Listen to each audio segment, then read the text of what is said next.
જય હિન્દ મિત્રો, તો આજે બહુ ખાસ અગત્યની વાત કરવાની છે કે જે મિત્રો પોલીસ કોન્સ્ટેબલ અને પીએસઆઈ ની રનિંગની તૈયારી કરી રહ્યા છે હાલ, અને જે મિત્રોની દોડ એ 25 મિનિટની અંદર હાલ પૂરી નહીં થતી, અથવા તો 25 મિનિટ સુધી એ ગ્રાઉન્ડ ઉપર દોડી પણ નથી શકતા, એમને બહુ થાક લાગે છે અને દોડવામાં બહુ તકલીફ પડે છે.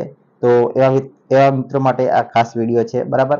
તો સૌથી પહેલા વાત કરીએ તો રનિંગ કરતા પહેલા તમારે કઈ કઈ બાબતોનું ધ્યાન રાખવું જોઈએ, બરાબર. બહુ અગત્યની વાત છે કે તમે જ્યારે પણ રનિંગ કરવા જાઓ છો અને રનિંગ કરો છો ત્યારે હંમેશા તમારે બી પોઝિટિવ રહેવાનું છે, એટલે કે હંમેશા તમારે સારા વિચારો કરવાના છે.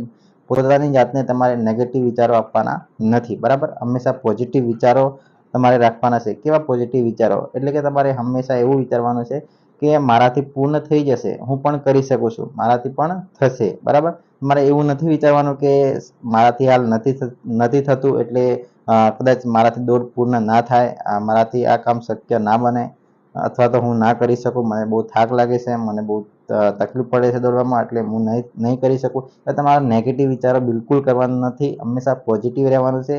હું પણ કરી શકું અને મારાથી થશે અને હું કરીને બતાવીશ, એવું તમારે હંમેશા પોઝિટિવ રહીને ત્યાં રનિંગ કરવાનું છે, બરાબર.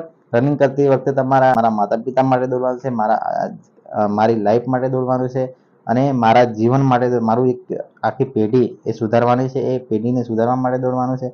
તો હું એક વખત સંઘર્ષ કરીશ અને એક સારું જીવન જીવી શકીશ, એવા હંમેશા પોઝિટિવ વિચારો તમારે રાખવાના છે, બરાબર. તો તમારે રનિંગ કરતી વખતે થોડી વાર 10 થી 15 મિનિટ યોગા કરવાના છે, એટલે કે લાંબા શ્વાસ લેવાના છે, લાંબો શ્વાસ લઈ અને છોડવાનો છે. એ રીતે તમારે 10-15 મિનિટ સુધી યોગા સામાન્ય કરવાના છે. એના પછી તમારે રનિંગ ચાલુ કરવાની છે, અને જ્યારે તમે રનિંગ ચાલુ કરો છો, શરૂઆતમાં તમારે એકદમ ધીમે ધીમે લેવલે તમારે રનિંગ કરવાનું છે. એકદમ તમારે ફાસ્ટ રનિંગ પહેલાથી જ કરવાનું નથી. અને તમારે જો તમે હજી રનિંગની શરૂઆત કરી હોય અને હજી તમારો પહેલાથી એક્સપિરિયન્સ ના હોય, પહેલા તમે વધારે દોડેલા ના હોય, તો તમારે શું કરવાનું છે? તમારે મેક્સિમમ દોડવાનું છે.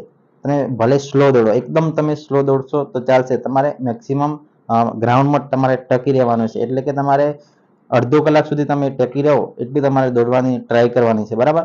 એટલે કે તમે અડધો કલાક સુધી તમે ગ્રાઉન્ડ પર એકદમ ધીમે ધીમે દોડશો તો પણ વાંધો નથી. તમારે એક અઠવાડિયું તો માત્ર એવું જ કરવાનું છે કે તમારે મેક્સિમમ ખાલી દોડવાનું છે, ગ્રાઉન્ડ ઉપર ટકી રહેવાનું છે, મેક્સિમમ મિનિટ સુધી, મેક્સિમમ સમય સુધી, બરાબર.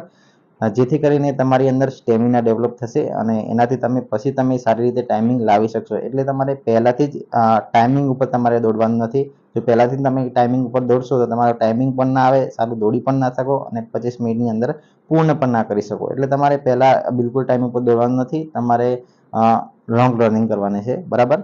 તો અને એના સિવાય બીજી તમારે શું ધ્યાન રાખવાનું છે કે તમે આ લોંગ રનિંગ કરીને આવો છો, એના પછી તમારે એકદમ આરામ નથી કરવાનો, એના પર હળવી કસરત તમારે ચાલુ રાખવાની છે. અને એના પછી તમારે 1 કલાક સુધી વ્યવસ્થિત સારી એવી કસરતો કરવાની છે, પુલઅપ્સ કરવાના છે, સીટઅપ્સ કરવાના છે, અને જમ્પ મારવાના, બરાબર. તો આવી હળવી કસરતો તમારે 1 કલાકથી ઉપર તમે દરરોજ વ્યવસ્થિત કરશો તો એને કસરતથી પણ દોડવામાં તમને ઘણો લાભ થઈ શકે છે, બરાબર.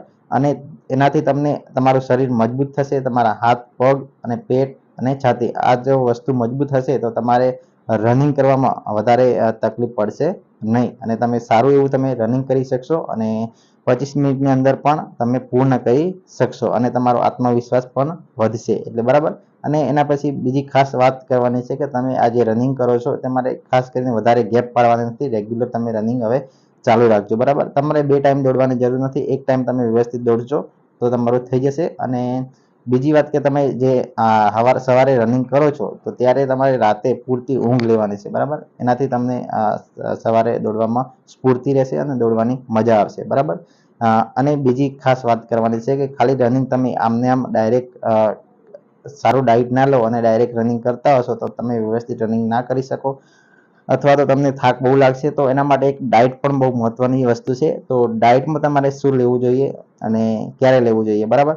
તો ડાયટમાં સૌથી પહેલા વાત કરીએ તો તમારે બહુ સારી એવી વસ્તુ છે ચણા અને મગ, એક કાચા હોવા જોઈએ. કાચા ચણા અને મગ છે એ રાતે તમારે પલાળી દેવાના છે પાણીની અંદર, બરાબર. પછી તમે સવારે દોડીને આવો એના પછી તમારે એ કાચા ચણા અને મગ તમારે ખાવાના છે, બરાબર. અને જે પાણી હોય એ ચોખ્ખું પાણીની અંદર તમારે પલાળવાના છે, જેથી કરીને જે તમારે પાણી વધે છે એ પાણી તમારે સવારમાં પી લેવાનો છે, એનાથી પણ તમને ઘણો બધો ફરક પડશે. બરાબર, તો આ ડાયટ સવારમાં તમારે રેગ્યુલર કરવાનું છે. એના સિવાય તમારે દૂધ સાથે કેળા પણ તમે સવારમાં લઈ શકો છો, અને ખજૂર હોય તો ખજૂર તમને મળતા હોય તો ખજૂર પણ ખાઈ શકો છો. બરાબર, તો આ જે ડાયટ છે તમારે જો કેળા અને દૂધ પણ મળતું હોય અને મગ અને ચણાનું પણ તમારે થઈ જતું હોય સેટિંગ, તો તમારે અલ્ટરનેટ કરવાનું છે. એક દિવસ ચણા અને મગ ખાવાના અને એક દિવસ દૂધ અને કેળા ખાવાના. બરાબર, એવી રીતે તમારે રેગ્યુલર ડાયટ પણ વ્યવસ્થિત તમે રાખશો તો રનિંગની અંદર તમારે ઘણો ફરક આવશે. તમે સારું દોડી શકશો અને તમારો થાક એ ઓછો થશે. બરાબર, તો આ ડાયટમાં પણ તમારે બહુ વધારે ધ્યાન આપવાનું છે. તો આ જે તમને મેં વસ્તુ કીધી, આટલી જે વસ્તુ તમે ફોલો કરશો તો તમને દોડવામાં ઘણી સરળતા રહેશે. પહેલા કરતા ઘણો ફરક પડશે અને તમે સારું એવું રનિંગ કરી શકશો. Thank you so much. Video તમને ગમ્યો હોય તો તમારા મિત્રો સુધી જરૂરથી શેર કરજો, જેથી એમને પણ જો જરૂરિયાત હોય તો મદદ મળી શકે, અમને સાચું માર્ગદર્શન મળી શકે. અને આપણી ચેનલને જો તમે સબસ્ક્રાઈબ ના કરી હોય તો સબસ્ક્રાઈબ કરી લેજો અને બીજા મિત્રો સુધી જરૂરથી શેર કરજો. Thank you.